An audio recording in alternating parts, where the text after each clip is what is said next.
নমস্কার। মামার বুদ্ধি, কবি ভবানীপ্রসাদ মজুমদারের।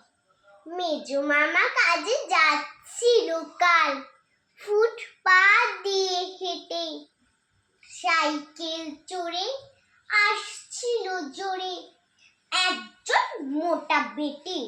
হঠাৎই সে মোটা হুড়মুড় করে পড়ল মামার গায়ে।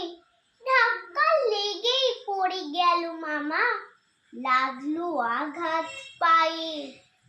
তবু কোনো মতে উঠে মেজো মামা, জামার পকেট থেকে খুচরো 2 টাকা বের করে সেই মোটাকে দিলেন ডেকে।